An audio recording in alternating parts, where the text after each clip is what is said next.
The smoke was so thick in the Lucky Star saloon that Emma Harper could barely see the players hunched around the poker table. But she could hear her stepfather's voice rising in desperation, as he bet something he had no right to wager. She stood behind the bar, wiping down glasses with trembling hands, her heart sinking with each word that carried across the crowded room in Kingston, Arizona territory, this hot July evening in 1882. "I am telling you, I am good for it," Samuel Harper insisted, his words slurring together from too much whiskey. "I got something worth more than all the money in this place." Emma felt the blood drain from her face. She knew what was coming. Her stepfather had been losing steadily for 3 hours, and he had already gambled away the small ranch her mother had left her when she died 2 years ago. The deed sat in the pot, but apparently that was not enough to cover his mounting debts. "What could you possibly have that we would want, Harper?" The voice belonged to Clayton Moss, a cattle rustler with a reputation for violence and a smile that never reached his cold gray eyes. "You are cleaned out." Samuel's chair scraped against the wooden floor as he turned to look directly at Emma. The expression on his face made her stomach twist. "My stepdaughter. She is worth her weight in gold. Pretty as a picture, hardworking, knows how to cook and clean. Any man here would be lucky to have her." The saloon went silent. Even the piano player stopped mid-chord. Emma froze, the glass in her hand slipping and shattering on the floor. She could not have heard him correctly. He could not be doing this. "You are betting your stepdaughter." The question came from a man Emma had not noticed before, sitting at the far end of the table with his back to the wall. His voice was deep and steady, with an edge of disbelief that cut through the shock paralyzing everyone else. "That is illegal," someone else muttered. "Ain't nobody here gonna tell the law," Clayton said, leaning forward with renewed interest. His gaze slid to Emma and she felt sick. "I am in. What are the terms, Harper?" "Wait just a minute." The stranger stood up, and Emma could see him properly for the first time. He was tall, well over 6 feet, with broad shoulders and dark hair that curled slightly at his collar. His face was weathered from sun and wind, but his eyes were a startling blue, clear and sharp as he looked from Samuel to Emma and back again. "You cannot bet a human being like she is property. The war ended slavery nearly 20 years ago. She is family," Samuel said, as if that made it acceptable. "I am her legal guardian until she marries. I am just offering her hand in marriage to whoever wins. That is all." "That is not all, and you know it," the stranger said. "You are treating her like she is a poker chip." "Are you in or out, mister?" Clayton demanded. "Because if you are going to get all righteous on us, you can leave. Some of us see an opportunity here." Emma found her voice, though it came out smaller than she wanted. "I am 22 years old." "You cannot do this." Samuel did not even look at her. "You live under my roof, eat my food. I took you and your mama in when you had nothing. You owe me." "I owe you nothing." Emma stepped out from behind the bar, her legs shaking but her spine straight. "My mother married you because she thought you were a good man. She was wrong. You have drunk away everything she built, and now you want to sell me to pay your debts." "It is already done," Samuel said, turning back to the table. "Gentlemen, I am all in. My stepdaughter's hand in marriage. Winner takes all." The stranger had not sat back down. He stood there, his jaw tight, looking at Emma with something she could not quite read in his expression. Then he picked up his remaining chips and threw them into the pot. "I am calling. And when I win, the first thing I am doing is tearing up every piece of this agreement." Clayton laughed. "Big words, Cowboy. You better have the cards to back them up." "Show your hands," the dealer said quietly. He was an older man named Frank who had worked at the Lucky Star for as long as Emma could remember. His face was grim, and he would not meet her eyes. Samuel laid down his cards first. 2 pair, jacks and 4s. It was a decent hand, but not strong enough to justify what he had bet. Clayton went next, spreading his cards with a flourish. 3 of a kind queens. He grinned at Emma and she had to look away. The other 2 players had already folded. That left only the stranger. He placed his cards on the table one at a time. 10 of hearts, Jack of hearts, Queen of hearts, King of hearts, Ace of hearts. Royal flush, Frank announced, and there was a collective exhale around the room. The pot goes to Wade Wilson. Emma's knees nearly gave out. She gripped the edge of the nearest table, trying to process what had just happened. She had been gambled away like a piece of property, and a complete stranger had just won her. The fact that he claimed he would tear up the agreement meant nothing. Men said all sorts of things. Wade Wilson gathered the chips and the deed to her mother's ranch, but he left the hastily scribbled IOU that Samuel had written declaring Emma's hand in marriage. Instead, he picked it up, held it so everyone could see, and slowly tore it into pieces. The scraps of paper fluttered to the floor like snow. "This never happened," Wade said, his voice carrying to every corner of the saloon. "No man has the right to bet another person's life. Miss Harper, you are free to go wherever you want." Clayton surged to his feet, his chair clattering backward. "Now hold on. That was part of the pot. You cannot just decide what you want to keep." Wade turned to face him, and something in his expression made Clayton take a step back. "I just did." "You have a problem with that, we can take it outside." For a long moment, nobody moved. Then Clayton spat on the floor and shoved his way toward the door. "This is not over, Wilson." "I think it is," Wade replied calmly. He turned to Samuel, who was staring at the pile of chips with drunken confusion. "You lost everything tonight, Harper, including the right to call yourself a man. I suggest you leave Kingston and do not come back." "That ranch is mine," Samuel protested weakly. "No, it belonged to Emma's mother. Now it belongs to me, legally won in a fair game, but I am going to do something you never would have thought of." Wade picked up the deed and walked over to Emma. Up close, she could see the fine lines around his eyes, the scar that cut through his left eyebrow, the way his hands were calloused from hard work. "This was your mother's. It should be yours." He held out the deed. Emma stared at it, not moving. "I do not understand. It is simple. I am giving you back your property, no strings attached." "Why would you do that?" Emma's voice cracked. "You do not even know me." "I know enough," Wade said quietly. "I know your stepfather had no right to bet you away like you were nothing. I know you deserved better than what happened here tonight. And I know that ranch meant something to your mother, which means it should mean something to you." Emma took the deed with shaking hands. The paper was worn and creased, but her mother's signature was still clear at the bottom, right above Samuel's. Seeing it made her throat tight with grief and anger and something else she could not name. "Thank you," she whispered. Wade nodded. "Do you have somewhere safe to stay tonight?" "I do not think you should go back with him." Emma glanced at Samuel, who was slumped over the table, his face in his hands.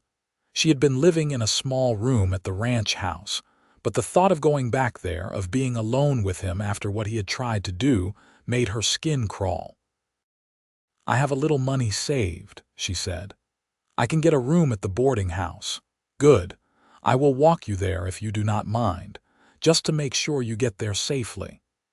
Emma wanted to say she could take care of herself, but the truth was her hands were still shaking and her head felt light. She nodded, and Wade offered her his arm. She hesitated for just a moment before taking it, and then they walked out of the Lucky Star Saloon into the warm desert night. Kingston was quiet at this hour, most of the respectable folks already in bed. The only sounds were the distant yipping of coyotes and the tinny music from the saloon behind them. Emma was acutely aware of Wade's presence beside her, solid and steady, so different from Samuel's unpredictable moods. I am sorry you had to witness that, Emma said finally. I am sure it is not how you expected your evening to go. I have seen worse, Wade replied. Though not by much. How long has he been treating you like that? Ever since my mother died. Before that, he at least pretended to be decent when she was around, but after. Emma trailed off, not wanting to go into detail. He started drinking more, gambling, making bad decisions. And you stayed. It was my mother's ranch. I thought if I could just hold on, maybe he would drink himself to death or leave on his own. I never imagined he would try to gamble me away. Wade's jaw tightened. If he shows up and bothers you, you let me know. I meant what I said. He lost the right to be in your life tonight. They reached the boarding house, a neat 2-story building with lace curtains in the windows. Mrs. Patterson, who ran the place, was known for being respectable and cautious about who she let rent rooms. Emma hoped she had not heard about what happened at the saloon yet. Will you be all right from here? Wade asked. Yes. Thank you for walking with me, and thank you for... Emma did not know how to finish that sentence. Thank you for winning me. Thank you for tearing up the paper that treated me like property.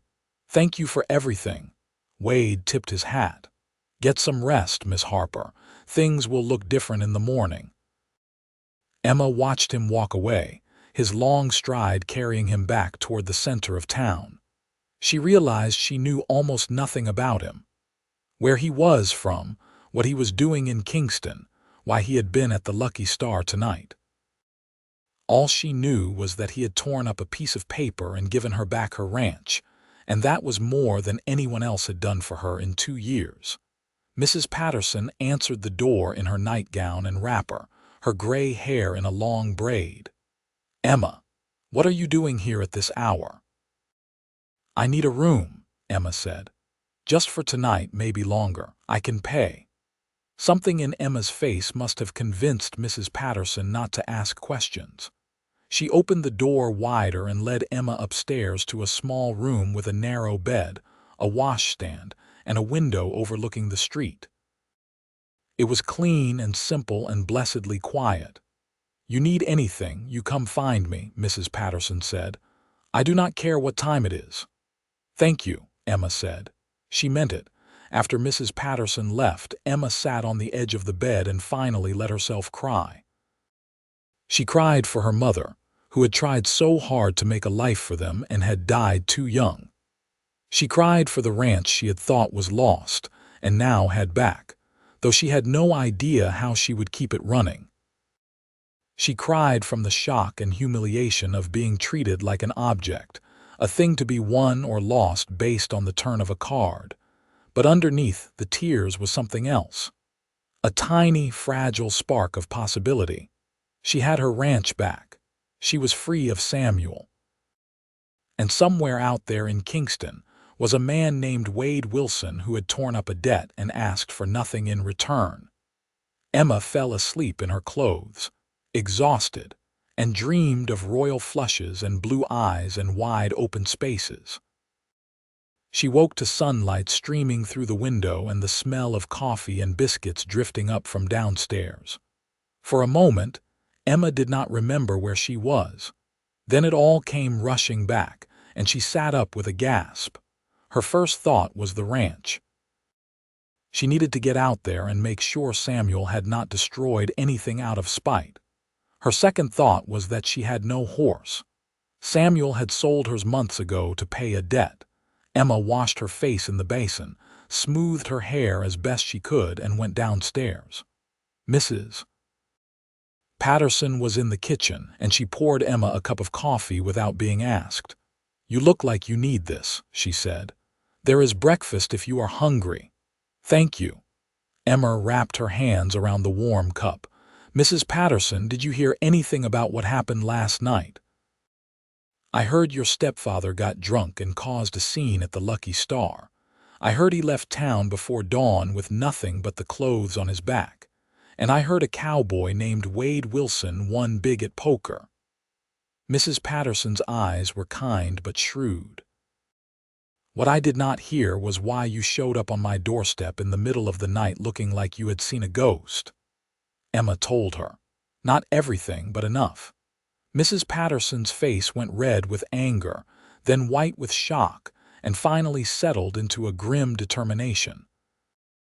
That man was always worthless, she said. Your mother deserved better. You deserve better. But it sounds like this Wade Wilson did right by you at least. He did, Emma agreed. More than right, he gave me back the ranch. Then you better figure out what you are going to do with it, Mrs. Patterson said practically. That place has been going to seed for months. You are going to need help getting it back in shape. Emma had been thinking the same thing. The ranch was small, just 100 acres with a house, a barn, and some grazing land. Her mother had run it with hired help before she got sick, but Samuel had driven off the workers and let everything fall apart. Emma knew how to cook and keep house, but she did not know the first thing about ranching. I will figure it out, Emma said, with more confidence than she felt. She spent the rest of the morning going over her finances. She had a little money saved from working at the Lucky Star, enough to pay Mrs. Patterson for a few more nights and buy some supplies. But it was not nearly enough to hire help or buy livestock or repair the damage Samuel had done. Emma was sitting at a small table in her room, staring at her meager stack of coins when there was a knock at the door. Mrs. Patterson's voice came through. Emma, you have a visitor. Her heart jumped. Had Samuel come back? She opened the door cautiously, but Mrs. Patterson's expression was calm. It is that cowboy from last night, she said. Wade Wilson. He is waiting downstairs. Emma's hands flew to her hair, then her dress, then she made herself stop. She was being ridiculous. She went downstairs and found Wade standing in the parlor, hat in hand, looking uncomfortable among the doilies and floral wallpaper. Mr. Wilson, Emma said, I did not expect to see you again. Miss Harper. Wade turned to face her, and she saw he was carrying a leather satchel. I hope I am not disturbing you. I wanted to make sure you were all right after last night. I am well enough, considering. Mrs. Patterson has been very kind. Good. I am glad to hear it. Wade shifted his weight, and Emma realized he was nervous. That made her feel a little better somehow. I also wanted to talk to you about the ranch if you have time. Of course. Would you like to sit down? They sat in the parlor, and Mrs. Patterson brought in coffee and then discreetly disappeared. Wade set the satchel on the table between them. I went out to the property this morning, he said. I hope that is all right. I wanted to see what condition it was in. And, Emma asked, even though she already knew the answer. It needs work, Wade said carefully. The house is sound enough, but the barn needs repairs. The fences are down in places. The land needs clearing, but the bones are good. With some effort, it could be profitable again. Emma looked down at her hands. I do not have the money to pay for repairs, or to hire anyone to help. I barely have enough to feed myself. I figured as much, Wade said, which is why I wanted to make you a proposal. Emma's head snapped up. What kind of proposal? Wade held up his hands. Nothing like what you are thinking. Hear me out. I am a ranch hand by trade. I have been drifting for a while, picking up work where I can find it, but I am tired of moving around. I am looking for a place to settle, and your ranch could be that place. I do not understand, Emma said slowly. I am offering to work for you, Wade explained. I will fix up the barn, mend the fences, clear the land, whatever needs doing. In exchange, you let me stay in the barn and take meals at the house. No wages, just room and board. Once the ranch is up and running, we can talk about splitting the profits. Fair partnership. Emma stared at him. Why would you do that? You do not owe me anything. If anything, I owe you. You do not owe me a thing, Wade said firmly. I am making this offer because I need a place to stay and you need help. It is mutually beneficial. You could get a job at any ranch in the territory, Emma pointed out. They would pay you real wages.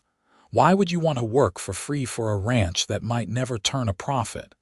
Wade was quiet for a moment, choosing his words carefully. Because last night reminded me of some things I had tried to forget. About how people can treat each other like property, like things to be bought and sold. I spent 4 years fighting a war over that very issue. And here I am, nearly 20 years later, watching it happen again in a different way. He looked directly at Emma, and she saw something raw in his expression. I could not save everyone, Miss Harper. I could not stop the war. I could not bring back the people who died. But I could tear up that piece of paper and I could give you back your ranch and I could offer to help you make something of it. Maybe that does not change the world, but it changes something, at least for you. Emma felt tears prick at her eyes. You fought in the war. I did. Union Army. I was 17 when I enlisted, barely old enough to hold a rifle. By the time it was over, I was 21 and I had seen enough death to last several lifetimes. Wade's voice was steady, but there was old pain underneath. I went home to Kansas, but it did not feel like home anymore. So I started drifting west, looking for something I could not name. And you think you will find it at a broken-down ranch in Kingston, Arizona? Emma asked softly. Wade smiled just a little. Maybe, or maybe I will just find some honest work and a place to sleep. Either way, it beats drinking myself to death in a saloon. Emma thought about it, really thought about it. She could try to run the ranch on her own, but she would almost certainly fail. She could sell it, but to whom? And for what? Samuel had run it into the ground.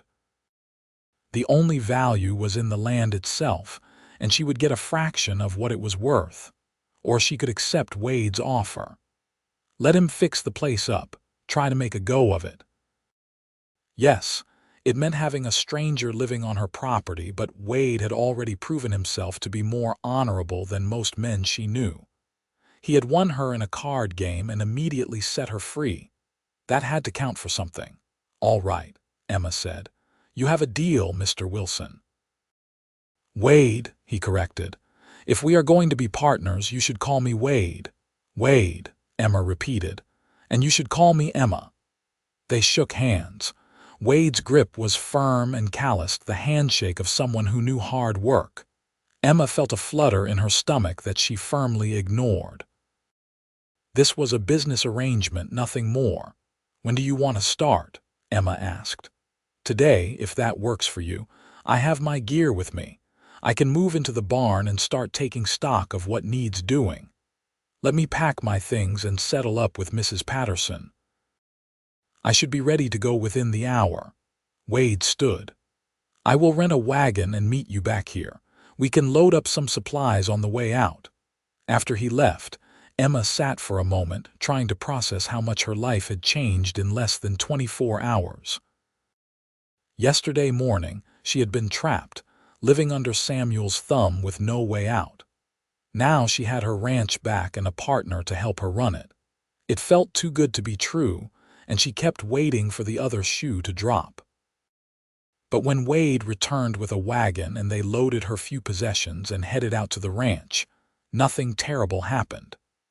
The sun was warm, the sky was blue, and Wade told her stories about his travels that made her laugh. By the time they reached the ranch, Emma felt something she had not felt in 2 years. Hope.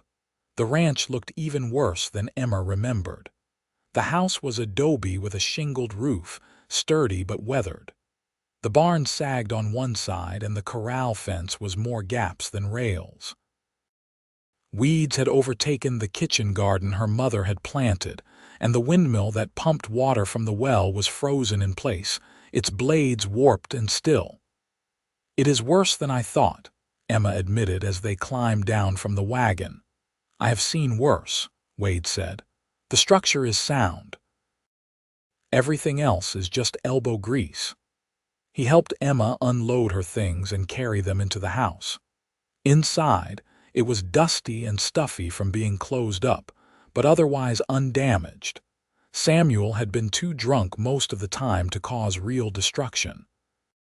Emma opened the windows to let in fresh air while Wade took his bedroll and saddlebags out to the barn. When he came back, Emma had found a broom and was sweeping furiously, taking out her frustration on the dust. Wade watched from the doorway. "You do not have to do this all in one day," he said gently. "I know, I just need to do something." Emma stopped sweeping and leaned on the broom. "This was my mother's house. She kept it so clean, so welcoming, seeing it like this." "Then we will make it welcoming again," Wade said. "But first, let me check the well and make sure we have good water. Then I will see what I can do about the windmill." He spent the rest of the afternoon working while Emma cleaned the house. She scrubbed floors, washed windows, beat the dust out of curtains and rugs. It was hard, physical work, but it felt good. It felt like taking her life back. As evening approached, Emma realized she needed to figure out dinner. The kitchen was in better shape than the rest of the house, probably because Samuel had not done any cooking. Emma had some supplies from town, and she found a few canned goods in the pantry that were still edible. She made a simple meal of beans, biscuits, and coffee. Wade knocked on the door just as she was setting the table. "Something smells good," he said. "It is not much, but you are welcome to join me," Emma said. "I owe you at least a meal after all the work you did today." They sat at the small kitchen table, and it felt strange to Emma. Intimate somehow, even though Wade sat across from her and they were barely more than strangers. She kept her eyes on her plate and tried not to think about how empty the house had felt before he arrived. "I got the windmill working," Wade said between bites. "It needs a new blade or two, but it will do for now. The well water is clean and cold. You are lucky there. Some places out here the water is not fit to drink. My mother said this land had good water. That is why she bought it." "She had a good eye," Wade said. "This land could support cattle or horses, maybe even some crops if you are willing to put in the irrigation." "Do you know much about ranching?" Emma asked. "Enough. I worked on my family's farm before the war, then hired on at different ranches after. I know cattle, horses, how to work the land. I am not going to pretend I know everything, but I can figure out what I do not know." They talked more as they ate, and Emma found herself relaxing. Wade was easy to talk to, and he listened more than he spoke. He asked about her mother, and Emma told him about how she had come west after Emma's father died, determined to make a life for them. How she had bought the ranch with money from selling their house back east.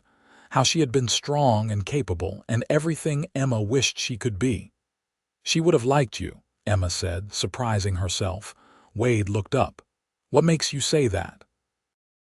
"She always said you could tell the measure of a person by what they do when nobody is looking. You could have kept the ranch for yourself last night. Nobody would have blamed you, but you gave it back." "That was not a hard choice," Wade said quietly. "It was the only choice." After dinner, Wade insisted on helping Emma clean up, and then he headed back to the barn. Emma stood at the window and watched him cross the yard, his figure outlined by the setting sun. She felt a strange mix of emotions she could not quite name. Gratitude, certainly. Relief.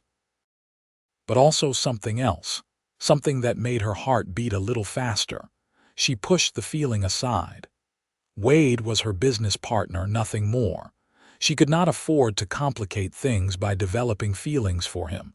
They had an agreement, and she needed to honor it. But as Emma lay in her mother's old bed that night, listening to the coyotes sing in the distance, she could not stop thinking about the way Wade had looked at her across the dinner table. The way he had said her name. The way he had smiled when she talked about her mother.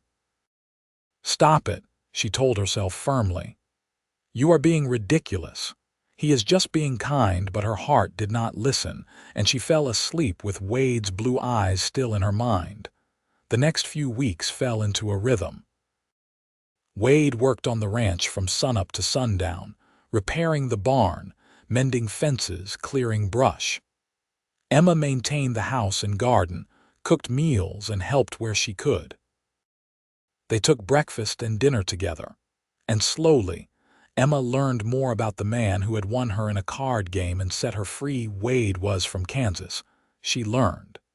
He had grown up on a farm with two younger sisters and parents who had been staunch abolitionists. When the war started, Wade had been swept up in the fervor and enlisted without really understanding what he was signing up for. By the time he figured it out, it was too late to go back. "I saw things no person should see," Wade told her one evening as they sat on the porch, watching the sunset. "I did things I am not proud of. When the war ended, I tried to go home, but I could not shake the feeling that I did not belong there anymore, so I left. I have been wandering ever since." "Do you miss your family?" Emma asked. "Every day," Wade admitted, "but I do not know how to go back. I am not the same person I was when I left. I would not know how to be around them anymore." Emma understood that feeling. She had not been the same since her mother died. The person she had been before was gone, replaced by someone harder and warier.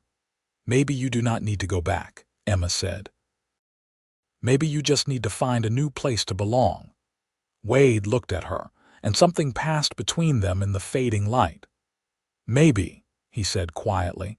As the days passed, Emma found herself looking forward to their shared meals, to the conversations that ranged from serious to silly. Wade had a dry sense of humor that caught her off guard and made her laugh. He was patient when she asked him to teach her about ranching, explaining things without condescension. And he was respectful of her space, never pushing, never assuming. But Emma could not ignore the growing attraction she felt, the way her pulse quickened when Wade smiled at her, the way she noticed the strength in his shoulders as he worked, the way his hands were gentle when he showed her how to check a horse's hooves or mend a bridle. She tried to tell herself it was just gratitude, but she knew better. She was falling for Wade Wilson, and she had no idea if he felt the same way. One afternoon, Emma was working in the garden when a rider approached. She straightened, shading her eyes against the sun, and felt her stomach drop. It was Clayton Moss, the man who had been so eager to win her in the card game. Wade was working on the far side of the barn and had not seen the rider yet. Emma quickly set down her tools and walked to meet Clayton at the edge of the property, not wanting him any closer to the house. "Mr. Moss," Emma said, keeping her voice level. "What brings you out here?" Clayton dismounted, and Emma had to force herself not to step back. He was a big man, and he moved with the confidence of someone used to getting his way through intimidation. "I heard you were living out here with that cowboy," Clayton said. "Just wanted to see for myself." "Wade is my business partner. We are working to rebuild the ranch." "Business partner." Clayton's smile was unpleasant. "That what you are calling it?" "That is what it is," Emma said firmly. "Now, if you will excuse me, I have work to do." She turned to go, but Clayton caught her arm. His grip was tight enough to hurt, and Emma felt a flash of fear. "I do not think you understand your situation," Clayton said, pulling her closer. "That cowboy cheated me out of what was rightfully mine." "You should have been mine."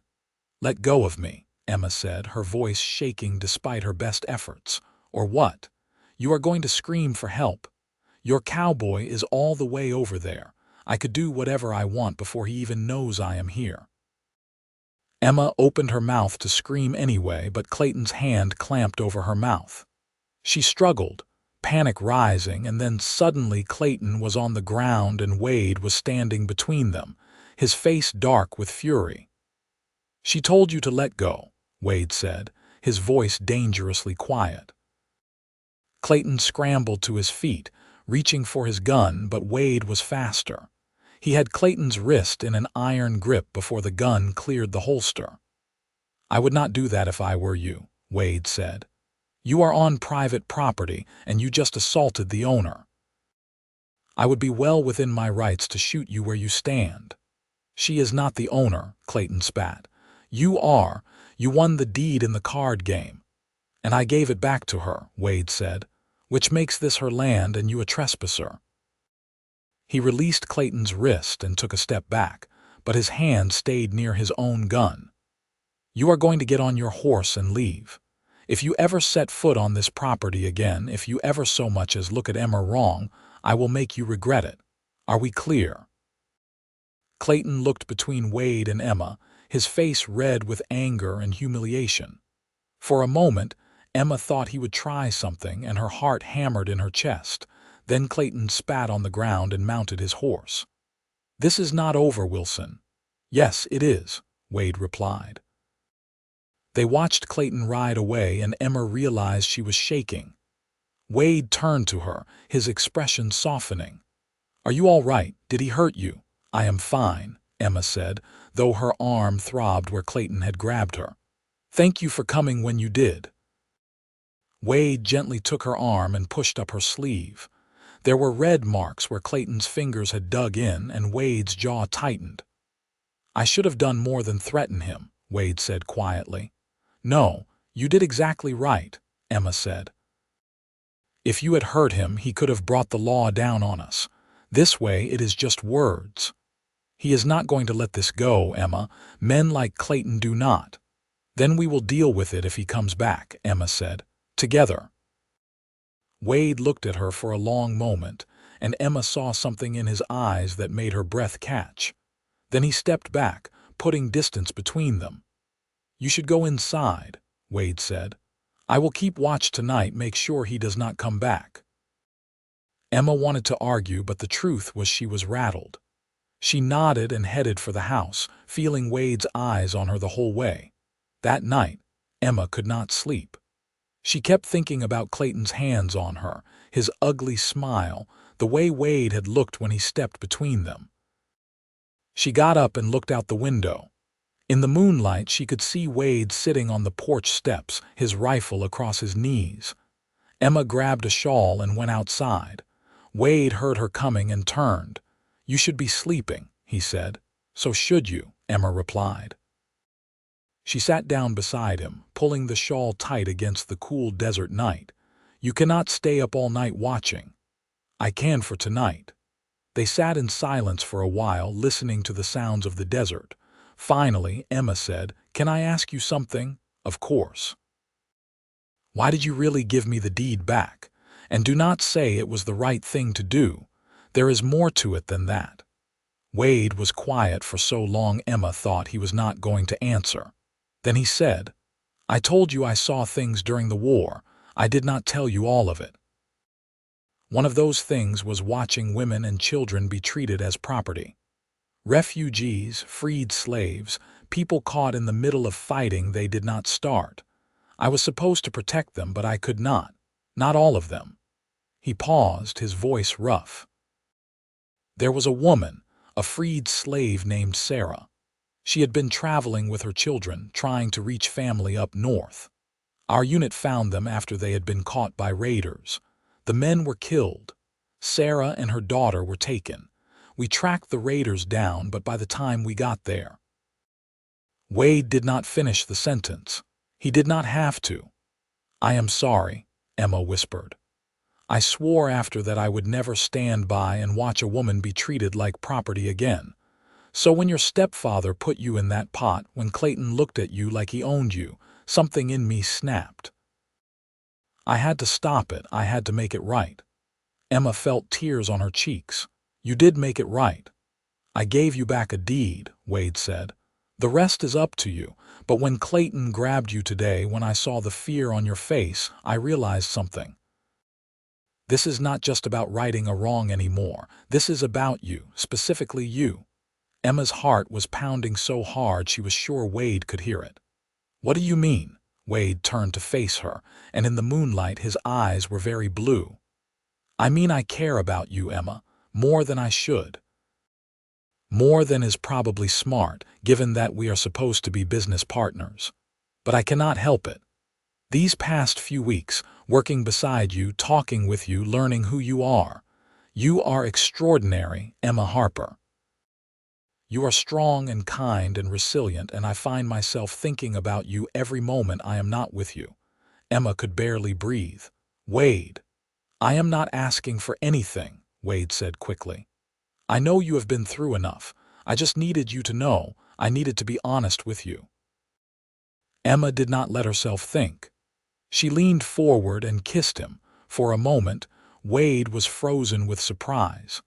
Then his arms came around her, and he kissed her back with a tenderness that made Emma's heart ache. When they finally broke apart, both breathing hard, Wade rested his forehead against hers. "Emma," he whispered. "Are you sure?" "I am sure," Emma said. "I care about you too, Wade. I have been trying to keep this professional, but I cannot. You are the first person in 2 years who has made me feel like myself again. Like I am more than just someone's burden or someone's property. You make me feel seen." Wade cupped her face in his hands, his thumbs brushing away the tears on her cheeks. "You are seen. You are more than seen. You are everything." They kissed again, slower this time, and Emma felt something inside her unfold. Something that had been tightly closed since her mother died, since Samuel had started drinking, since she had started believing she would be trapped forever. When they finally went inside, Wade to the barn and Emma to the house, Emma lay in bed with her fingers touching her lips, reliving every moment. She had been kissed before, by a boy back east before her father died, but that had been nothing like this. That had been childish and forgettable. This was Wade Wilson, a man who had won her in a card game and torn up the debt. A man who stood watch over her property with a rifle on his knees. A man who kissed her like she was precious. Emma fell asleep smiling. The next morning, Emma woke early and made breakfast, her stomach full of nervous butterflies. What would Wade say when he saw her? Would he regret what had happened? Would things be awkward between them now? But when Wade knocked on the door, his smile was warm and genuine.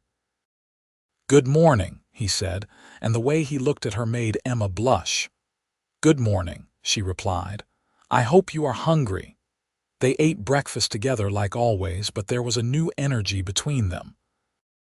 Their fingers brushed when Emma passed Wade the coffee, and the touch sent a spark up her arm. Wade's eyes followed her as she moved around the kitchen, and Emma found herself moving a little differently, more aware of herself. "I was thinking," Wade said as they cleaned up, "we should go into town today. Get some supplies, maybe talk to some folks about buying a few head of cattle. If we are serious about making this ranch profitable, we need livestock." "That is a good idea," Emma agreed. "I have a little money saved." "Not much, but enough to start small." "We will figure it out together," Wade said. He reached for her hand, lacing their fingers together. "Partners, remember?" Emma squeezed his hand. "Partners." They took the wagon into Kingston, and Emma was acutely aware of how they must look together. She tried not to care what people thought, but she could feel eyes on them as they walked down the main street. In a small town like Kingston, gossip spread fast, and everyone probably knew by now that Emma was living at the ranch with Wade. Let them talk, Emma thought. She had been the subject of gossip before, when her mother married Samuel, when her mother died. She would survive it again. They went to the general store first, and Emma was relieved to see Mr. Thompson behind the counter instead of his judgmental wife. Mr. Thompson was a practical man who cared more about whether you could pay than about your personal life. "Miss Harper," he greeted her. "Good to see you. Heard you got your ranch back." "I did," Emma said. "This is Wade Wilson. He is helping me get it back in shape." "Wilson." Mr. Thompson nodded. "Heard about you too. They say you are the best poker player to pass through Kingston in years." "I would not go that far," Wade said mildly, "but I am not bad." They bought flour, sugar, coffee, and other staples, along with some tools Wade needed for repairs. Mr. Thompson added up the total, and Emma counted out her money carefully. She had just enough to cover it. As they were loading supplies into the wagon, a woman's voice called out, "Emma Harper, is that you?" Emma turned and saw Margaret Patterson, the woman who ran the boarding house where she had stayed that first night. Mrs. Patterson was with her daughter, Anne, who Emma knew slightly from church. "Mrs. Patterson," Emma said. "Hello." "I've been meaning to come out and see how you are settling in," Mrs. Patterson said. "But you know how it is in town, always something needing doing." Her eyes slid to Wade with obvious curiosity. "Mrs. Patterson, Anne, this is Wade Wilson. Wade, this is Margaret Patterson and her daughter Anne." "Pleasure to meet you," Wade said, tipping his hat. Mrs. Patterson looked between them, and Emma could practically see her mind working. "So you are staying at the ranch as well, Mr. Wilson?" "I am," Wade confirmed. "Emma and I are partners. I am helping her rebuild." "I see, Mrs." Patterson's tone was carefully neutral. "Well, that is very kind of you." Anne, who was about Emma's age, was staring at Wade with undisguised interest. "Are you from around here, Mr. Wilson?" "No, madam. I am from Kansas originally, but I have been traveling for a while." "How exciting," Anne said, with a smile that made Emma want to step between them. "You must have so many stories." "A few," Wade allowed. He put his hand on Emma's back, a subtle but clear gesture. "We should get going. We have a lot to do today." As they drove away, Emma said, "Ann Patterson has set her cap for every single man who has come through Kingston since she was 16. Wade glanced at her with amusement. "Is that so? Do not tell me you did not notice the way she was looking at you." "I noticed," Wade said. "But I was too busy looking at you to care." Emma felt her cheeks heat, but she could not help smiling. They spent the rest of the day making inquiries about cattle. The news was not great. Most ranchers were holding onto their stock, and the few who were selling wanted more than Emma and Wade could afford. But they made some contacts, and Wade said he knew some tricks for buying cattle cheap at auction. "We will make it work," he promised as they headed back to the ranch. "It might take time, but we will get there." That evening, after dinner, they sat together on the porch again. It was becoming their routine, this quiet time at the end of the day. Wade's arm was around Emma's shoulders, and she leaned into him, feeling safe in a way she had not felt in years. "Wade," Emma said quietly, "where do you see this going? Us, I mean." Wade was silent for a moment. "Where do you want it to go? I asked you first." Wade smiled. "Fair enough." He pulled back slightly so he could look at her. "I see myself staying here if you will have me. Not just as a partner in the ranch, but as a partner in life. I see us building something together, something good and lasting. I see mornings like this morning and evenings like this evening for as long as we both shall live." Emma's throat was tight. "That sounds like a proposal." "Not yet," Wade said. "You deserve better than that. You deserve to be courted properly, to have time to make sure this is what you want. But when I do propose, and I will, you will know it." "I already know what I want," Emma said. "I want you. I want this." "Emma Harper, you are going to make me forget all my good intentions," Wade murmured, and then he kissed her. They kissed until the moon rose and the coyotes started singing. They kissed until Emma's lips were tender and her heart was full. When Wade finally walked back to the barn, Emma touched her fingers to her lips and watched him go, already counting the hours until morning. The next few weeks were the happiest of Emma's life. She and Wade worked side by side during the day, and in the evenings they sat together and talked about everything and nothing. Wade told her about his family, his sisters who were both married now with children of their own. Emma told him about her father, who had died when she was 12, and her mother's determination to make a life for them in the West. They also talked about the future. Wade wanted to focus on cattle ranching, with maybe some horses on the side. Emma thought they should plant a vegetable garden big enough to sell produce in town. They compromised, agreeing to do both. "We make a good team," Wade said one evening. "We do," Emma agreed. She was sitting between his legs on the porch steps, her back against his chest, his arms around her waist. "I cannot imagine doing this without you." "You would have found a way," Wade said. "You are stronger than you think." "Maybe, but I am glad I do not have to find out." Wade pressed a kiss to the top of her head, and Emma closed her eyes, soaking in the feeling of being held, being cherished. But their peace did not last. A few days later, Emma was hanging laundry when she heard horses approaching. Multiple horses. She shaded her eyes and saw 4 riders coming up the road, and her heart sank when she recognized Clayton Moss in the lead. Wade had been working on the barn roof, and he climbed down quickly when he heard the horses. He reached Emma's side just as the riders reined in. "Moss," Wade said flatly. "I thought I made it clear you were not welcome here." "I am not here for you, Wilson," Clayton said. His eyes were on Emma and they were cold. "I am here for her." "She does not want anything to do with you," Wade replied. "Now get off this property before I make you." "Big words for one man against 4, Clayton said. The 3 men with him spread out slightly, hands near their guns. Emma felt fear claw at her throat, but she forced herself to stand tall. "This is my land, and I am telling you to leave." "Your land," Clayton sneered. "You mean the land Wilson won from your stepfather. That makes it his, which means you are his. Interesting how that works, is it not?" "The deed is in Emma's name," Wade said. "She owns this ranch, free and clear. You have no claim here." "I say different," Clayton said. "Your stepfather owed me money, Miss Harper, a lot of money. Before he left town, he signed a note promising to pay me back. Since he is gone, that debt falls to you." "That is not how debts work," Emma said, but her voice shook. "I am not responsible for his gambling debts. Are you not?"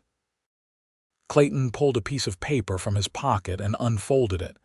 Even from a distance, Emma could see Samuel's shaky signature. "This here says different. Your stepfather put up the ranch as collateral. He defaulted. That means the ranch is mine." "Let me see that," Wade demanded. Clayton tossed the paper to him, and Wade caught it, his eyes scanning the document. Emma watched his face and saw his expression darken. "This is not legal," Wade said.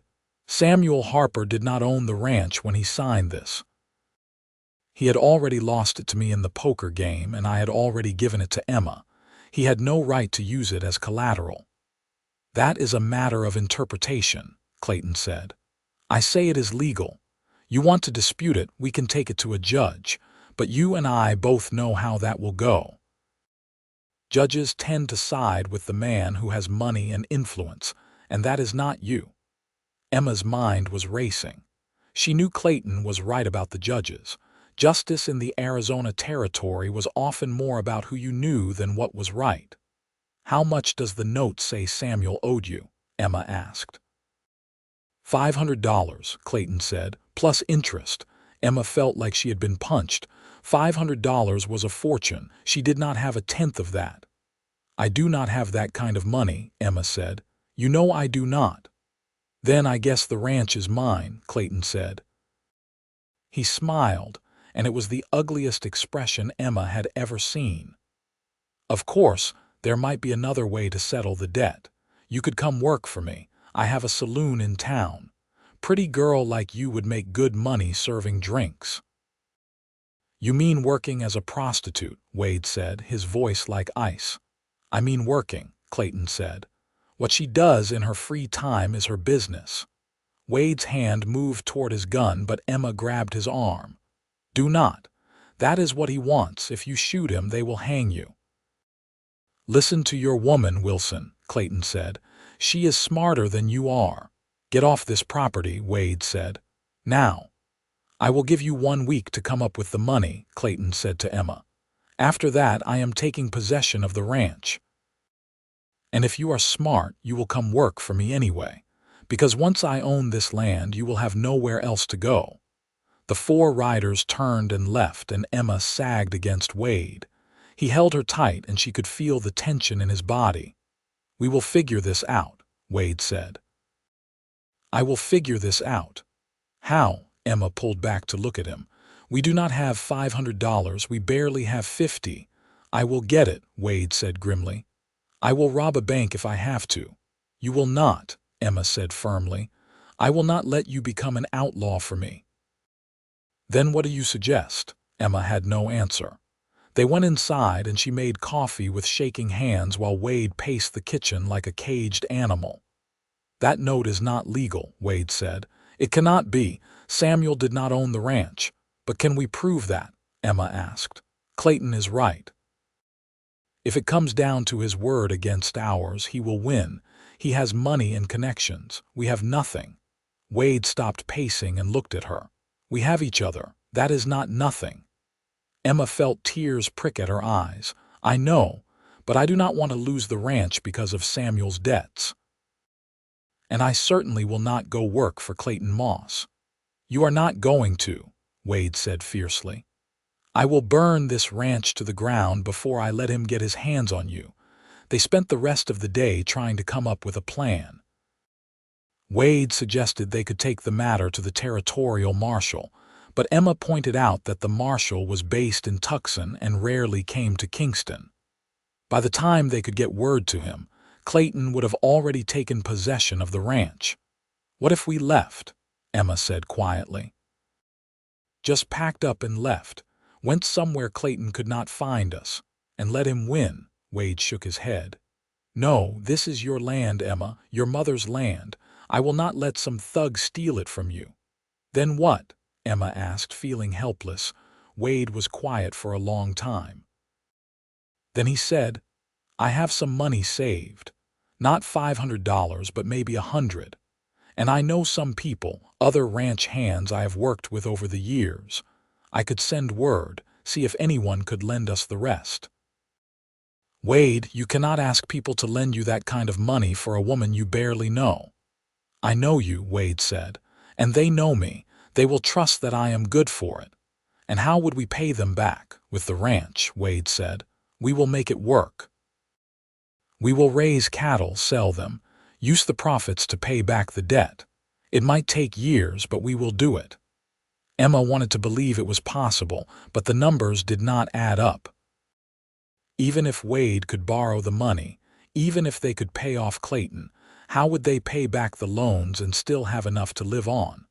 That night, Emma lay awake long after she should have been asleep, her mind churning.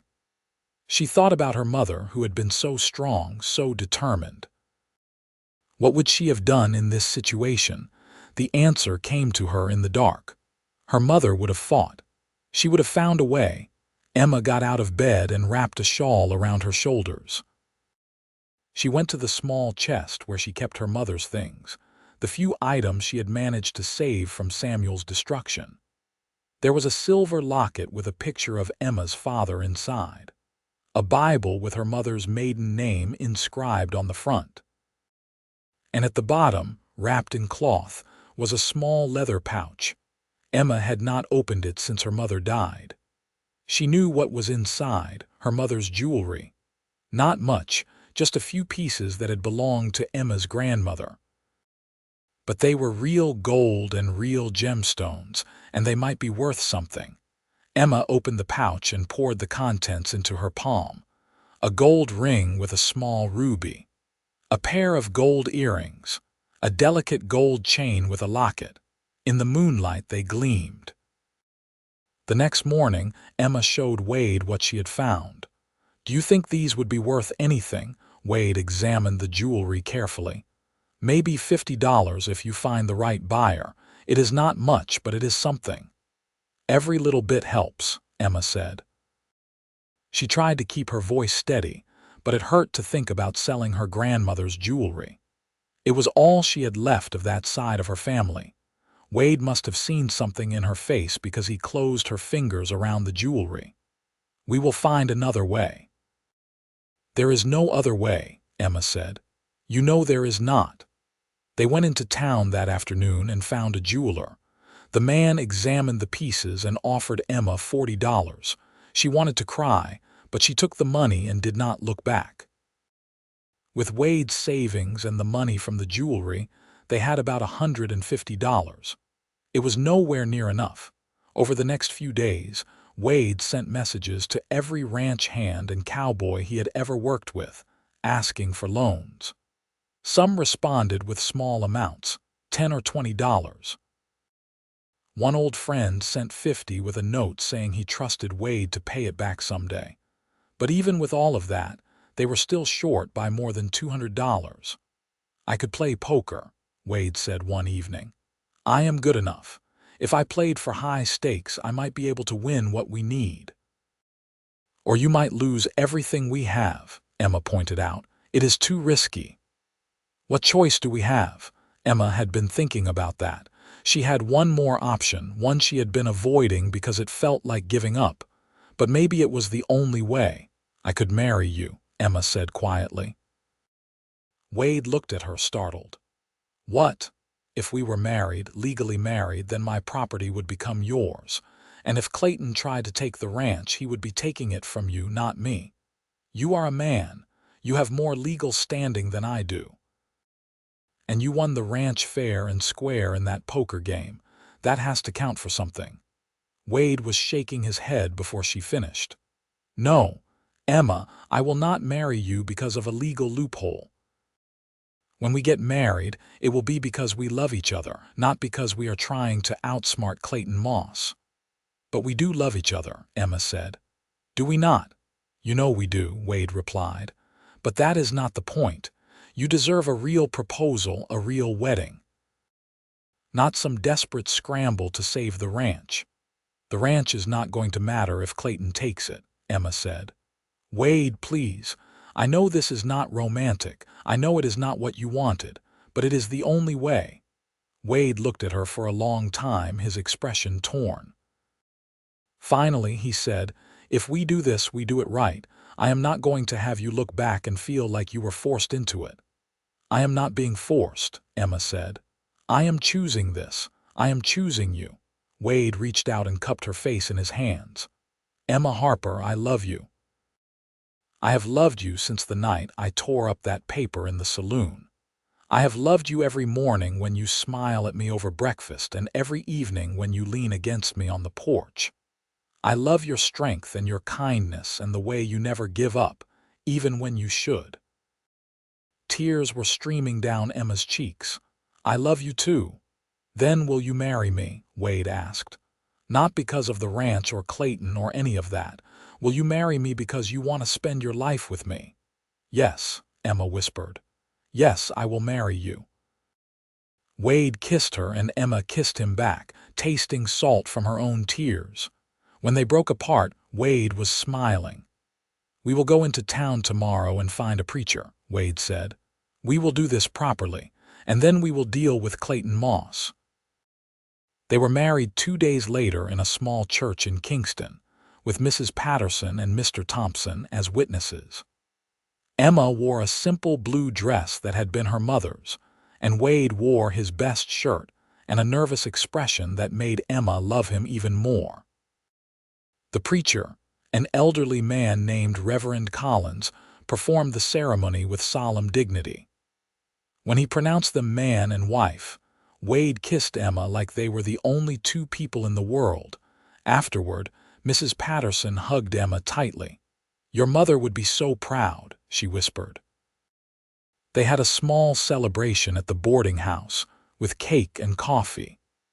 Ann Patterson was there, looking disappointed that Wade was now officially off the market, but even she managed to wish them well. As the sun began to set, Wade and Emma rode back to the ranch in the wagon. Emma was now Emma Wilson, and the thought made her smile. "What are you thinking about?" Wade asked. "How strange life is," Emma said. 3 weeks ago I was trapped and hopeless. Now I am married to a good man and I have my ranch back. It feels like a dream." "If it is a dream, I do not want to wake up," Wade said. He reached over and took her hand. "Whatever happens with Clayton, we will face it together. You are not alone anymore." "Neither are you," Emma replied. When they got home, Wade carried Emma over the threshold of the ranch house, and they both laughed. It felt absurdly traditional given everything they had been through, but it also felt right.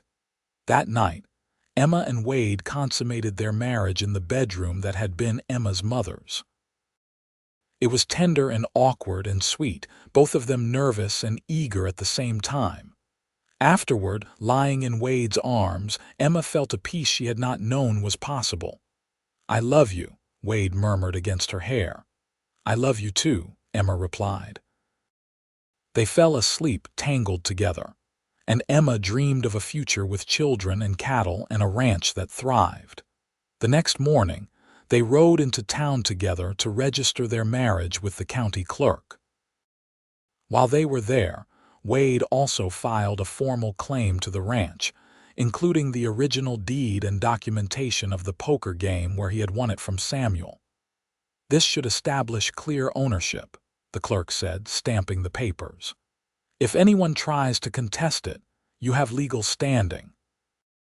"Thank you," Wade said. He paid the filing fee and they left feeling slightly more secure, but their relief was short-lived. That afternoon, as Emma was working in the garden, Clayton Moss rode up with two of his men. "Well, well," Clayton said when he saw Emma. "I heard you went and got married." "Congratulations, Mrs. Wilson." Emma straightened, pulling off her gardening gloves. "Thank you. Now please leave my property." "Your property," Clayton repeated. "See, that is where we have a problem. I hold a legal note on this ranch. That means it is mine unless you pay up." Wade had come out of the barn when he heard the horses. He walked over to stand beside Emma, and she felt steadier with him there. "The note is not legal," Wade said. "Samuel Harper did not own the ranch when he signed it. I already owned it at that point, having won it in a poker game. And I immediately signed it over to Emma. That was before your supposed note was written. You have proof of that?" Clayton asked. "We filed everything with the county clerk yesterday," Wade said, "including our marriage license. Emma is my wife now, which means I am responsible for her property." "And I am telling you your note is worthless." Clayton's face darkened. "We will see about that. I will take this to a judge." "You do that," Wade said. "But in the meantime you are trespassing. Leave now or I will have the law on you." "The law," Clayton sneered. "You think the law is on your side. I own half the businesses in Kingston, including the Lucky Star where all this started. I have the mayor in my pocket. You are nothing but a drifter, Wilson, and she is nothing but a girl whose stepfather gambled her away. You think anyone is going to take your side? I think you are scared," Wade said calmly. "I think you know your note is fake and you are trying to intimidate us into giving up. But it is not going to work. We have legal documentation, we have witnesses, and we have the truth on our side." "Truth," Clayton spat. "Truth does not matter out here, Wilson. Power matters, money matters, and I have both." "Then why are you still talking?" Emma asked. She was surprised by the steadiness in her own voice. "If you have so much power, why have you not taken the ranch already?" Clayton stared at her and Emma saw something flicker in his eyes. Doubt, maybe, or anger. Then he yanked his horse around. "You have until the end of the week," Clayton said. "After that, I am bringing the law down on you. Enjoy your ranch while you can." After he left, Emma sagged against Wade. "He is not going to give up." "No, he is not," Wade agreed. "But neither are we. We have right on our side, Emma. That has to count for something." Over the next few days, Emma and Wade prepared for the fight. They made copies of all their documents and gave them to Mrs. Patterson for safekeeping. They talked to Mr. Thompson and several other townspeople, gathering statements about the timeline of events. They even rode out to the ranch where Wade had been working before he came to Kingston, and his former boss wrote a letter confirming Wade's character and reputation. "You are building a case," Wade said as they organized everything, "like you are going to trial." "We might be," Emma said. "If Clayton takes this to a judge, I want to be ready." The end of the week came and went, and nothing happened. Emma began to hope that Clayton had given up. Then, A week after the deadline, the county sheriff showed up at the ranch with a court summons. "You are being sued by Clayton Moss for unlawful possession of property," the sheriff said. He looked uncomfortable. "I am sorry, Mrs. Wilson. I am just doing my job." "We understand," Wade said. He took the summons and scanned it. "The hearing is in 3 days." "Yes, sir, in front of Judge Harrison. He is up from Tucson for the circuit." After the sheriff left, Emma and Wade read through the summons carefully. Clayton was claiming that the ranch was his due to Samuel's unpaid debt, and he was asking the judge to evict Emma and Wade and give him possession of the property. 3 days, Emma said. "That is not much time." "It is enough," Wade said. "We have everything we need. We just have to present it clearly." They spent the next 3 days preparing. Wade practiced what he would say to the judge, and Emma organized their documents into a clear timeline. They barely slept, running on nerves and coffee. The day of the hearing arrived. The courtroom was a small room in the back of the Kingston courthouse, and it was packed. It seemed like half the town had shown up to watch. Judge Harrison was a stern-looking man in his 60s with gray hair and sharp eyes. He listened as Clayton's lawyer presented the case, showing the note Samuel had signed and arguing that it was a legal debt. "The defendant, Emma Harper, now Emma Wilson, is responsible for the debts of her stepfather," the lawyer argued. "She has failed to pay this debt, and therefore Mr. Moss is entitled to seize the collateral, which is the ranch." "Your Honor, may I speak?" Wade asked. Judge Harrison nodded. "You may, Mr. Wilson." Wade stood and walked to the front of the courtroom. Emma had never seen him like this, confident and articulate, laying out their case with precision. "Your Honor, the note that Mr. Moss is presenting is dated 2 days after I won the ranch from Samuel Harper in a poker game at the Lucky Star Saloon. I have multiple witnesses who can confirm this, including the dealer and several players at the table. Immediately after winning the ranch, I signed the deed over to Emma Harper, as was her right since the property originally belonged to her mother. Samuel Harper had no legal claim to the ranch at the time he signed Mr. Moss's note, which means the note is invalid." Wade presented the deed, the documentation from the county clerk, and statements from Frank the dealer and several other witnesses. Judge Harrison examined everything carefully. Clayton's lawyer stood. "Even if Mr. Harper did not own the ranch, Miss Harper, now Mrs. Wilson, is still responsible for his debts as his stepdaughter." "That is not how the law works," Wade countered. "Adult children are not responsible for the debts of their parents or step-parents unless they have co-signed on those debts. Emma never signed anything. She never agreed to be responsible for Samuel Harper's gambling debts, and more importantly, she was herself the subject of one of those debts." A murmur went through the courtroom. Wade pulled out a piece of paper, one Emma had not seen before. "This is a sworn statement from Frank Davies, the dealer at the Lucky Star on the night in question. In it, he describes how Samuel Harper attempted to bet Emma Harper's hand in marriage to cover his losses. Mr. Davies states that this was morally reprehensible but not technically illegal since Samuel Harper was Emma's legal guardian at the time. However, it establishes a pattern of Mr. Harper treating Emma as property rather than as a person with her own rights." Wade looked directly at Clayton. "Mr. Moss was at that table that night. He was eager to win Emma in that game. When I won instead and immediately freed her from that arrangement, Mr. Moss was angry. This supposed note from Samuel Harper is nothing more than an attempt by Mr. Moss to get what he wanted that night, control over Emma and her property." Judge Harrison was frowning now.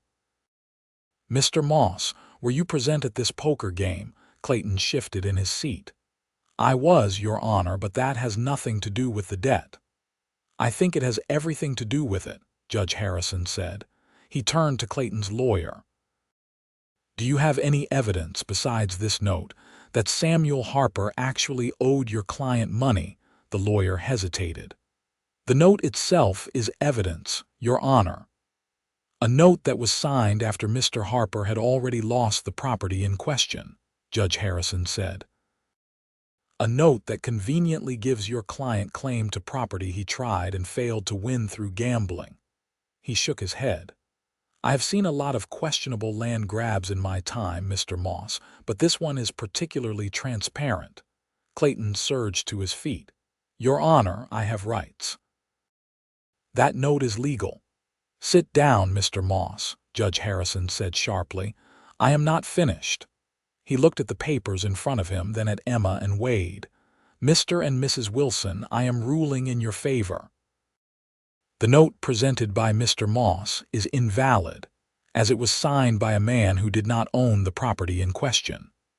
Furthermore, even if the note were valid, Mrs. Wilson would not be responsible for her stepfather's debts unless she had explicitly co-signed. Mr. Moss, you are hereby ordered to cease and desist any attempts to claim the Wilson Ranch. If you continue to harass Mr. and Mrs. Wilson, I will hold you in contempt of court. Do I make myself clear? Crystal clear, Your Honor, Wade said, relief flooding his voice. Clayton looked like he wanted to argue, but his lawyer put a hand on his arm and shook his head. They left the courtroom without another word, and Emma felt like she could breathe for the first time in weeks. Judge Harrison turned to Emma and Wade.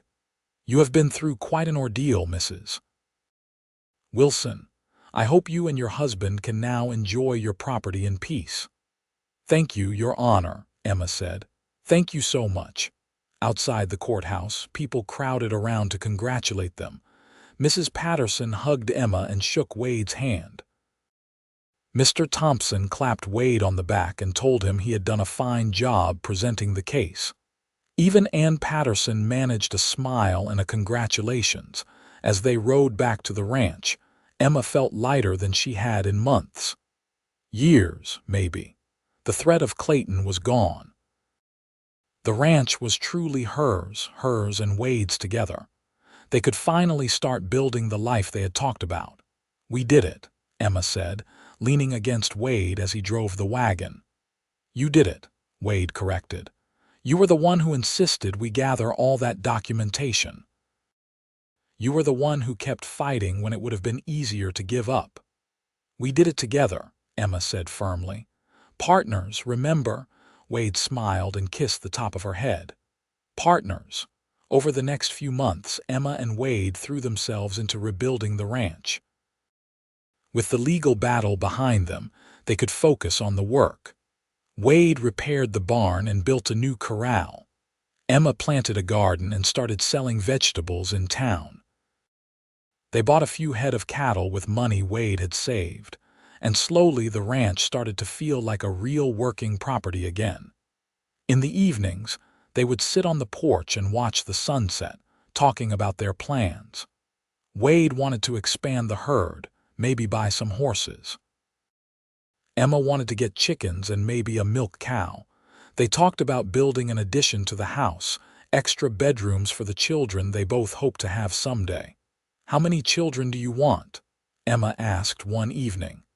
I do not know, Wade said. How many do you want? A lot, Emma admitted. I hated being an only child. I always wanted brothers and sisters. Then we will have a lot, Wade said. We will fill this house with children and noise and laughter. That sounds perfect, Emma said. A year after they were married, Emma discovered she was pregnant. She told Wade one morning over breakfast, and he was so excited he picked her up and spun her around, then immediately put her down, worried he had hurt the baby. Wade, I am pregnant, not made of glass, Emma laughed. I know. I just want to be careful, Wade said. He put his hand on her still flat stomach, his expression full of wonder. We are going to have a baby. We are, Emma confirmed. Are you happy? Happy does not even begin to cover it, Wade said. He kissed her soft and sweet. You have made me the happiest man alive, Emma Wilson. The pregnancy was not easy. Emma was sick for the first few months, and then the heat of the Arizona summer made her miserable. But Wade was endlessly patient, bringing her cool water and fanning her when she was hot, holding her hair when she was sick, rubbing her swollen feet in the evenings. "I am sorry I am so much trouble," Emma said one particularly bad day. "You are not trouble," Wade said. "You are carrying our child. That is the most important thing in the world." In March of 1884, Emma went into labor. Mrs. Patterson came out to the ranch to help, and Wade paced the kitchen nervously while Emma labored in the bedroom. It was long and painful, but finally, after nearly 12 hours, Emma heard the most beautiful sound in the world, her baby crying. "It is a boy," Mrs. Patterson announced, bringing the baby out wrapped in a blanket. A healthy, strong boy. Wade's hands were shaking as he took his son. The baby was red-faced and squalling, with a shock of dark hair just like Wade's. Wade looked down at him with an expression of absolute awe. "He is perfect," Wade whispered. He carried the baby over to Emma, who was exhausted but smiling. "You did it, Emma. You brought our son into the world." "We did it," Emma corrected, just like always. She took the baby and marveled at his tiny fingers, his little nose. "What should we name him?" "I was thinking William," Wade said, "after my father." "William Wilson," Emma said, testing it out. "I like it. William Wade Wilson." "That is a lot of W to guess," Wade said with a smile. "He can go by Will," Emma said. "Our little Will. Will was a good baby, easy and happy. He rarely cried, and he slept through the night after just a few weeks." Emma and Wade were endlessly fascinated by him, watching him grow and change every day. The ranch continued to thrive. Wade hired a couple of ranch hands to help with the cattle, and Emma sold eggs and vegetables in town. They were not rich by any means, but they were comfortable and happy. When Will was 2 years old, Emma got pregnant again. This time, it was a little girl with Emma's brown eyes and Wade's dark hair. They named her Sarah, after the woman Wade had tried to save during the war. "I want her to have a better life," Wade said, holding his daughter for the first time. "I want her to grow up knowing she is loved and valued, not just for what she can do, but for who she is." "She will," Emma promised. "We will make sure of it." Sarah was more demanding than Will had been, fussy and particular about everything. But she was also sweet and cuddly, and Wade was completely wrapped around her tiny finger. "You are spoiling her," Emma said one evening, watching Wade rock Sarah to sleep. "She is my daughter," Wade said. "I am allowed to spoil her." 2 years after Sarah was born, Emma had another son. They named him Thomas, and he was the spitting image of Emma's father. Emma cried when she first saw him, overwhelmed by the resemblance. "Your father would be so proud of you," Wade said, holding her close. "He would be proud of the life you have built, the family you have created." "I hope so," Emma said. "I hope my mother is proud too." "She is," Wade said with certainty. "I know she is." Life settled into a rhythm. The children grew, the ranch prospered, and Emma and Wade's love only deepened with time. They had their challenges, of course. There were droughts and hard winters, sick cattle and broken equipment. But they faced everything together, just like they always had. On their 10th wedding anniversary, Wade surprised Emma with a trip to Kansas to meet his family. Emma was nervous, but Wade's parents and sisters welcomed her with open arms. They spent 2 weeks there, and Emma loved seeing where Wade had grown up, understanding more about the man he had been before the war changed him. "Thank you for bringing him back to us," Wade's mother said to Emma on their last night. "When he left after the war, I thought we had lost him forever. But you gave him a reason to stay in one place to build a life. You saved him." "He saved me first," Emma replied. They returned to Arizona with promises to visit again soon.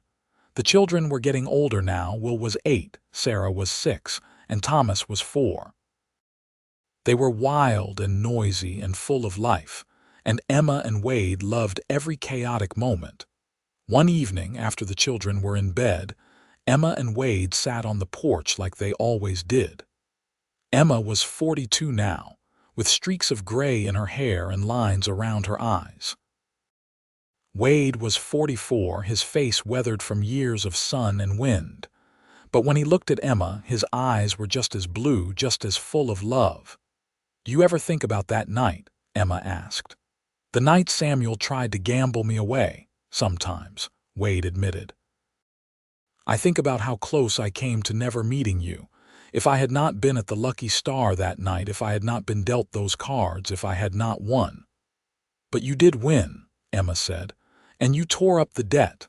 "Best decision I ever made," Wade said.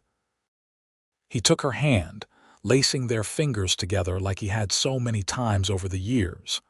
"Marrying you, building this life with you, having our children. It is more than I ever dreamed of, Emma. You are more than I ever dreamed of." "You are my dream," Emma said. "You always have been." They sat together as the sun set, painting the sky in shades of orange and pink and gold. In the distance, they could hear Will and Sarah laughing as they chased each other around the yard, Thomas toddling after them. The ranch stretched out around them, the land Emma's mother had bought and Emma had fought to keep. It was not perfect. There were still bills to pay and work to do and challenges to face. But it was theirs, built on love and hard work and a torn-up piece of paper from a smoky saloon 20 years ago. "I love you, Emma Wilson," Wade said. "I love you, Wade Wilson," Emma replied. And as the stars came out, one by one, they held each other close and thanked whatever force had brought them together that night in Kingston, Arizona, when a cowboy won a card game and chose love over everything else. Years continued to pass in a blur of seasons and milestones. Will grew into a tall, serious young man with his father's blue eyes and his mother's determination. He loved working the ranch and spent every spare moment learning from Wade. Sarah, now a spirited teenager, had her mother's strength and her father's calm demeanor. She could ride better than most of the ranch hands and was not afraid of hard work. Thomas, the youngest at 12, was the comedian of the family, always making everyone laugh with his stories and antics. The ranch had expanded over the years. What had started as 100 acres and a few head of cattle was now 300 acres with a substantial herd. Wade had hired 4 full-time ranch hands, and they had built a second barn and a bunkhouse for the workers. Emma's vegetable garden had grown into a small farm, and she sold produce to the general store and several restaurants in Kingston. They had also become pillars of the community. Wade served on the town council, and Emma was active in the church and the local school. People came to them for advice, for help, for mediation when disputes arose. The story of how they met, how Wade had won Emma in a card game and immediately set her free, had become something of a legend in Kingston. "You think they will ever stop talking about it?" Emma asked Wade one day after someone in town had brought it up again. "Probably not," Wade said with a smile. "It is a good story, and it has a happy ending." "The best ending," Emma agreed. On a warm spring day in 1902, exactly 20 years after that fateful night at the Lucky Star Saloon, Emma and Wade decided to renew their vows. It was Emma's idea. She wanted to celebrate everything they had built together, to reaffirm their commitment in front of their children and the community. The ceremony was held at the ranch, under a cottonwood tree Wade had planted the year they were married. Will, now 18, stood as his father's best man. Sarah, 16, was her mother's maid of honor. Thomas, 14, read a passage from the Bible. Reverend Collins, now in his 80s and barely able to stand without a cane, performed the ceremony. His voice was shaky but clear as he spoke about love and commitment and the sanctity of marriage. Wade and Emma Wilson have shown us all what it means to build a life together, Reverend Collins said. They have faced hardship and triumph, sorrow and joy. Through it all, they have remained committed to each other and to the values that brought them together. Today, we celebrate not just their marriage, but the example they have set for all of us. Wade and Emma repeated their vows, their voices strong and sure. When Wade slipped a new ring onto Emma's finger, a simple gold band to replace the one that had worn thin over the years, Emma's eyes filled with tears. "I love you now more than I loved you 20 years ago," Wade said. "And I loved you so much then I thought my heart would burst. You have been my partner, my friend, my love. You have given me a home and a family and a reason to wake up every morning. I promise to spend the rest of my life making sure you know how precious you are to me." Emma could barely speak through her tears. "You saved me, Wade. You gave me back my life, my freedom, my hope. And then you gave me so much more. You gave me love and children and a future I never dared to dream of. I promise to love you, honor you, and stand by your side for all the days we have left." When they kissed, everyone cheered. Will whistled, Sarah cried, and Thomas shouted something about how mushy his parents were. The ranch hands clapped and stomped their feet. Mrs. Patterson, who had made the wedding cake, dabbed at her eyes with a handkerchief. The celebration lasted into the evening. There was food and music and dancing. Emma danced with Wade, then with each of her children. Wade danced with Sarah, then with Emma's mother's locket around his neck, a tradition he had started years ago to honor the woman he had never met but who had given him his family.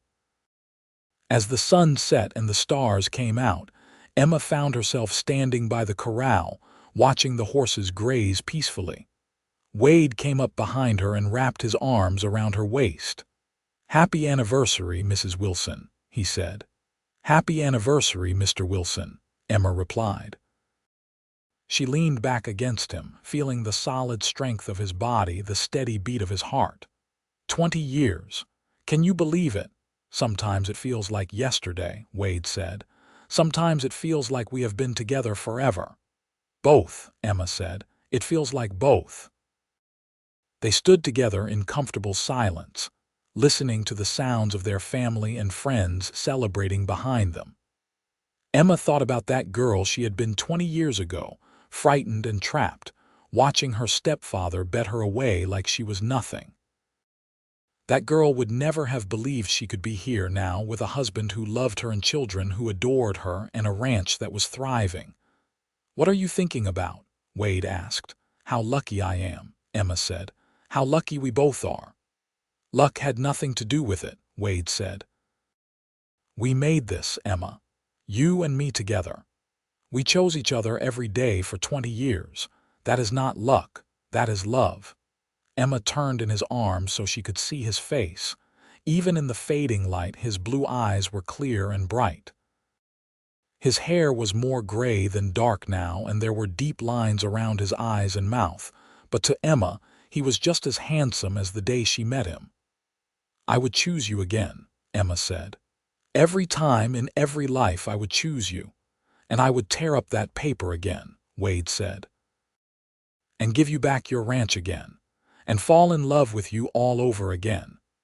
They kissed, slow and sweet, and behind them someone wolf whistled. They broke apart laughing to see Will and Sarah and Thomas watching them with expressions that ranged from amusement to embarrassment. "Mom, Dad, come on," Thomas said. "There are children present.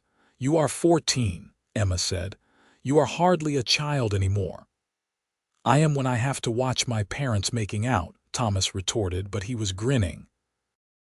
They all laughed, and Wade threw his arm around Thomas's shoulders, pulling him close. "You will understand someday when you meet the right person."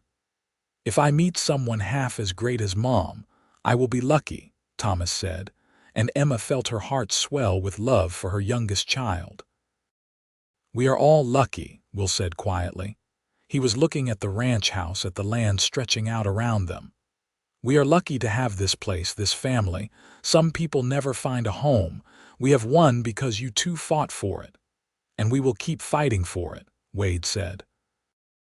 That is what family does. We protect what we love. Sarah, who had been quiet, spoke up. Will you tell us the story again, about how you met? Emma and Wade exchanged glances. They had told the story countless times, but the children never seemed to tire of hearing it. All right, Wade said. But let us get everyone together first. It is a story worth sharing. They gathered everyone, the ranch hands and the townspeople and the family, in a big circle around the bonfire that had been built in the yard. Emma and Wade sat in the center, holding hands, and began to tell the story. Wade told about walking into the Lucky Star Saloon, tired and dusty from a long day of riding, just looking for a drink and maybe a game of cards. He told about sitting down at the poker table and noticing the pretty young woman behind the bar who looked so sad. Emma told about watching her stepfather drink himself into stupidity, about the growing horror as she realized what he was about to do. She told about the moment the paper was placed in the pot, about the fear that had gripped her. Wade told about the anger he had felt, the memory of the war and of Sarah and her daughter, of all the times he had failed to protect someone who needed protecting. He told about deciding he would win that hand, no matter what it took. Emma told about Wade laying down the royal flush, about the way her knees had nearly given out with relief and terror mixed together. She told about watching Wade tear up the paper, about not understanding why a stranger would do that for her. Wade told about walking Emma to the boarding house, about the way she had thanked him with tears in her eyes, about how he had known in that moment that his life had just changed forever. Emma told about lying awake that night, thinking about the cowboy with blue eyes who had saved her. She told about the next morning when Wade had come to offer his help, about the decision to trust him. They traded off, telling about the early days of rebuilding the ranch, about falling in love without meaning to, about Clayton Moss and the fight to keep the land. They told about the proposal, the simple wedding, the first years of marriage. And here we are, Emma finished. 20 years later with 3 beautiful children and a ranch that is more than I ever dreamed of. And I would do it all again, Wade said. Every single moment. Will raised his glass. To Mom and Dad. To love and family and never giving up. To love and family, everyone echoed, raising their glasses. The party continued long into the night, but eventually people began to leave. The ranch hands retired to the bunkhouse. The townspeople headed back to Kingston. Finally, it was just the family sitting around the dying fire. I am glad you two found each other, Sarah said sleepily. She was leaning against Emma's shoulder. So are we, sweetheart, Emma said, smoothing her daughter's hair. I am going to find someone like Dad someday, Sarah said. Someone who would tear up a paper for me. You deserve that and more, Wade said. You deserve someone who sees how extraordinary you are. We all do, Will said. He was staring into the fire, his expression thoughtful. It is funny how one moment can change everything. If Dad had not been in that saloon that night, if he had not won that hand, none of us would be here. I do not believe that, Emma said. I think Wade and I were meant to find each other. Maybe not that exact way, but somehow. Some things are just meant to be. Like fate, Thomas asked. Like love, Wade corrected. Love is not fate, it is a choice. Your mother and I chose each other that night, and we have chosen each other every day since. That is what makes it real. They sat together until the fire burned down to embers, talking and laughing and enjoying each other's company. Emma looked around at her family, at the ranch house in the background, at the vast starry sky above them, and felt a contentment so deep, it was almost painful. This was what her mother had wanted for her. This life, this love, this sense of belonging. Emma had fought for it, Wade had fought for it, and together they had built something beautiful and lasting. Eventually, the children went to bed and Emma and Wade were left alone. They banked the fire and walked hand in hand to the house. Inside, everything was quiet and peaceful.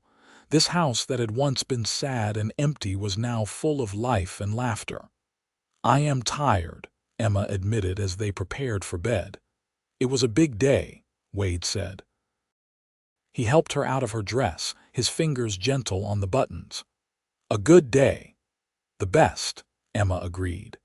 She changed into her nightgown and climbed into bed, and Wade joined her, pulling her close. They lay together in the darkness, listening to the familiar sounds of the ranch at night. The horses shifting in the barn, the wind rustling through the trees, the distant call of an owl. "Wade," Emma said quietly. "Yes, thank you for everything, for saving me, for loving me, for giving me this life." Wade kissed her forehead. "Thank you for letting me save you, for loving me back, for giving me a reason to stay in one place, to build something that matters." "We built it together," Emma said, like she always did. "Together," Wade agreed. They fell asleep in each other's arms, and Emma dreamed of royal flushes and torn papers and Cowboy with blue eyes who had changed her life forever. The years that followed were gentle ones. The children grew up and started lives of their own. Will took over the main operation of the ranch, proving himself to be a capable and fair manager. He married a school teacher named Alice, and they had 4 children who called Emma and Wade Grandma and Grandpa and filled the ranch house with noise and joy. Sarah, true to her word, found a man who loved her fiercely and treated her like a queen. He was a doctor who had come to Kingston to set up a practice, and Sarah worked alongside him, learning medicine and helping people. They had 2 children, both girls, who were as spirited and strong as their mother. Thomas, the comedian, surprised everyone by becoming a lawyer. He said he wanted to make sure people like Clayton Moss could not take advantage of others the way they had tried to take advantage of his parents. He moved to Tucson but came home often, always with stories that made everyone laugh. Emma and Wade grew older gracefully. Emma's hair turned completely gray, and Wade's face became deeply lined, but their love never dimmed.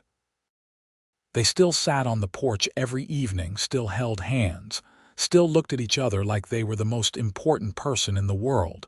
On Wade's 60th birthday, Emma gave him a gift, a leather-bound book filled with her handwriting. "What is this?"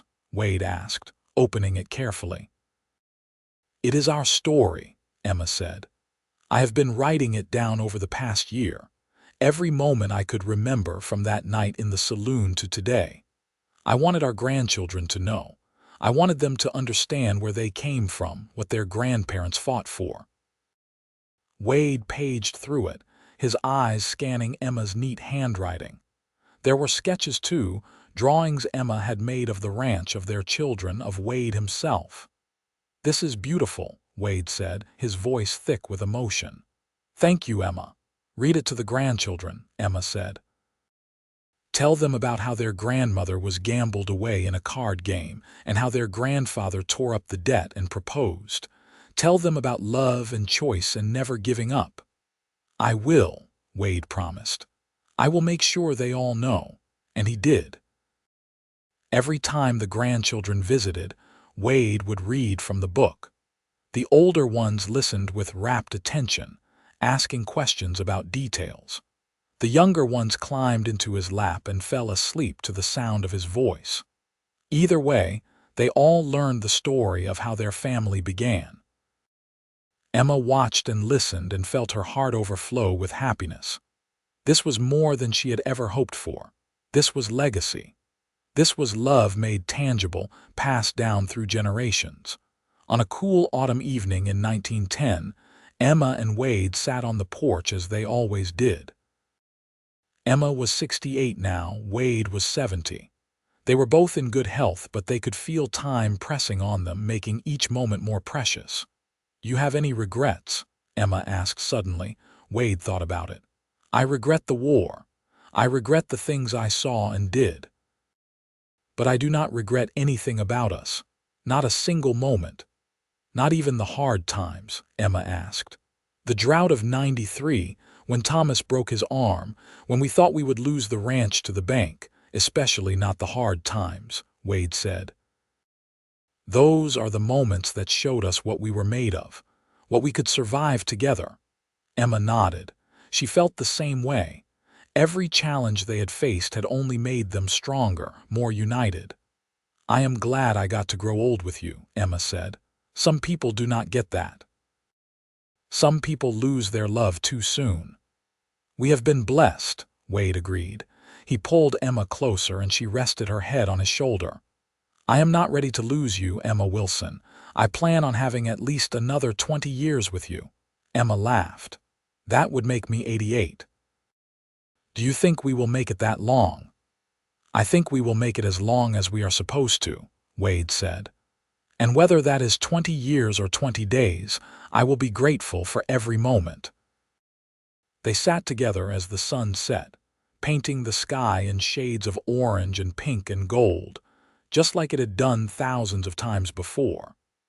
In the distance, they could hear Will calling to the ranch hands, could see the lights coming on in the bunkhouse and the main barn.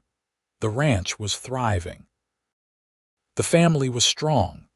Emma and Wade's love had created something that would last long after they were gone. I love you, Emma, Wade said, like he had said so many times before. I love you, Wade, Emma replied, like she always did. And as the stars came out, one by one, they held each other close and gave thanks for a gamble that had turned into the greatest love story of their lives.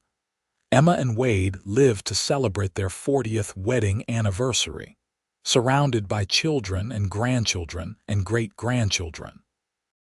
The ranch had expanded to cover 500 acres, and Will's eldest son was already learning the business, ensuring the legacy would continue. On the day of their anniversary, Emma and Wade sat together under the same cottonwood tree where they had renewed their vows 20 years earlier. They were both in their 80s now, frail but still sharp, still devoted to each other. 40 years, Emma said wonderingly. How did we get so old, one day at a time, Wade said. He squeezed her hand gently. And I would not change a single one of those days. Neither would I, Emma said. She looked out at the ranch, at the land her mother had bought so many years ago, at the life she and Wade had built. We did good, did we not? We did great, Wade corrected. We took something broken and made it whole. We took fear and turned it into love. We built a family and a legacy. I would say that is better than good. Emma smiled. She was tired, so very tired, but she was also at peace. She had lived a full life, a good life. She had been loved and had loved in return. What more could anyone ask for? As the sun set on their anniversary, Emma closed her eyes and leaned against Wade. She felt his arm around her, felt the steady beat of his heart, and she knew she was home. She had been home since that night 40 years ago when a cowboy with blue eyes had torn up a piece of paper and set her free. That night, Emma Wilson passed away peacefully in her sleep, with Wade holding her hand. She was 85 years old, and she died knowing she was loved. Wade Wilson followed her 6 months later, his heart finally giving out from the weight of missing his wife. He was 87 years old, and his last words were Emma's name. They were buried together on the ranch, under the cottonwood tree where they had renewed their vows. Their children and grandchildren and great-grandchildren gathered to say goodbye, and will read from the book Emma had written, the story of how his parents met and fell in love. They were gambled away and torn free, Will said, his voice breaking. They were separated by circumstances and brought together by choice. They built a life out of nothing but love and determination, and they taught us all what it means to never give up, to always choose love, to protect what matters. The Wilson Ranch continued to thrive for generations. The story of Emma and Wade became family legend, told and retold to each new child born into the family. The book Emma had written was carefully preserved, passed down through the years as a reminder of where the family had come from. And on certain evenings, when the sun was setting and the sky was painted in shades of orange and pink and gold, people swore they could see two figures sitting under the cottonwood tree, holding hands and watching the stars come out, together for all eternity, just as they had always meant to be.